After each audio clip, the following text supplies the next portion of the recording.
What is going on, YouTube? Smashing Pumpkin here, coming at you guys with another episode of the Roundtable Roundup. This is episode 3, and I'm going to just talk about the deck that I've been playing for a little bit, as long as it's been on DN at least, which I believe was last Saturday. This is a rabbit version of the Noble Knight deck. I'm going to rocket through it very, very quickly. 3 Medroot, obvious. 3 Artorias, obvious. 3 Gawain, obvious. 3 boars. This is going to become staple at 3. I doubt I'm going to cut it down to 2 anytime soon.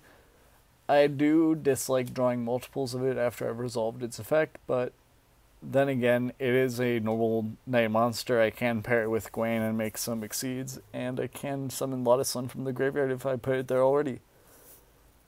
2 Lady Lake, since this is a rabbit version, you are playing the normal monsters, so you can use Lady Lake to its full potential, which is great.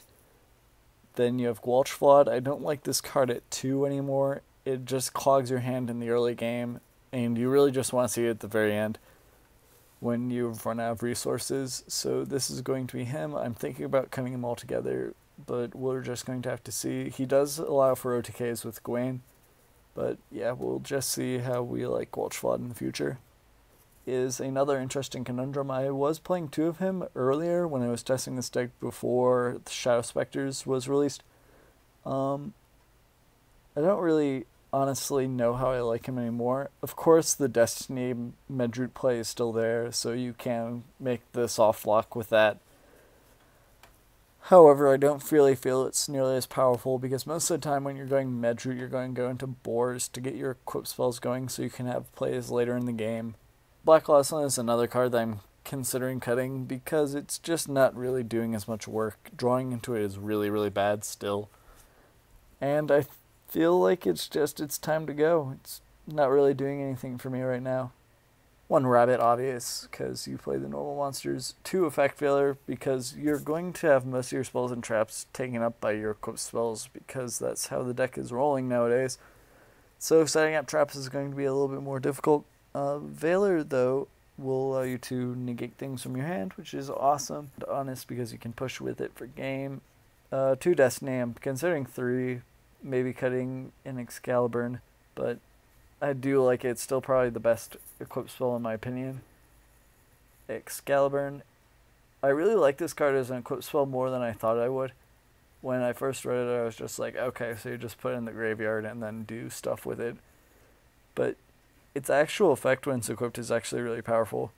And yeah, when you have Destiny and Excalibur on a monster, it's really, really hard to kill. On the addendum is 2 Noble Arm Gallatin. I really don't like Gallatin too much, but the 1000 attack boost does allow you to get over some pretty big threats.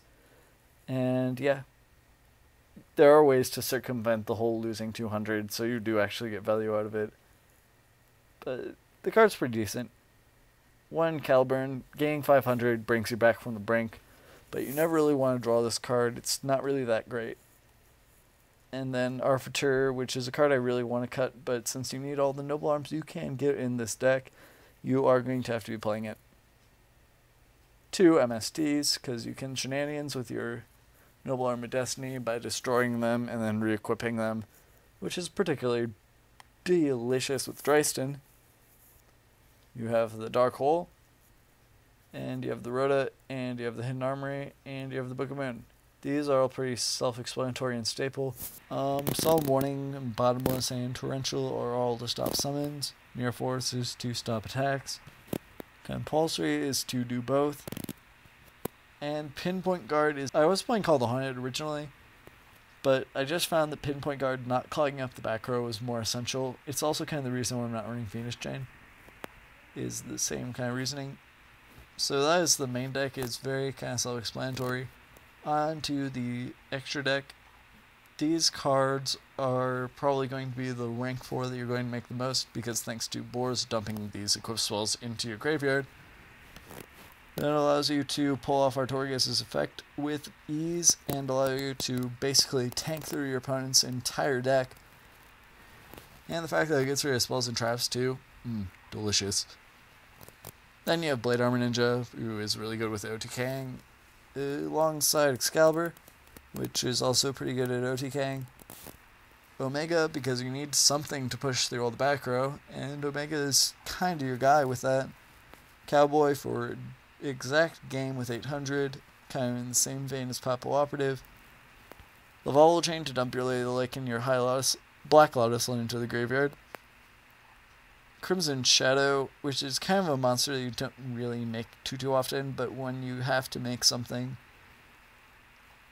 and your opponent really doesn't have your opponent doesn't have monsters that you can get rid of with Volcasaurus, this is kind of the 5 that you go into.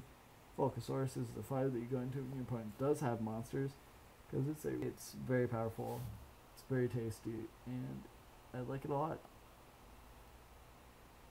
You have Constellar Plutonium 7, mainly to go, well actually the only physical way you can actually make this card in the deck is to overlay over Omega, so that's probably what you're going to end up doing.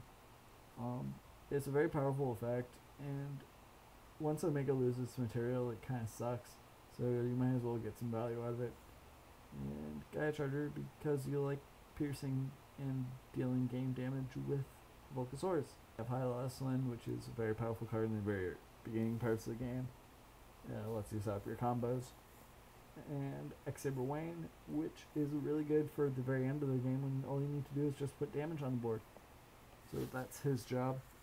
The side of the extra deck, the side deck is really not what your side deck should look like. That's pretty obvious. But it's just a bunch of cards that I might be testing soon. Subscribe to see more of my content. Like to show me that you really like the video and motivate me to do more. And as always, leave comments to tell me how I can improve my content, because that's what I really want to do, and I love you guys, and this is Smashing Pumpkins signing out. Peace.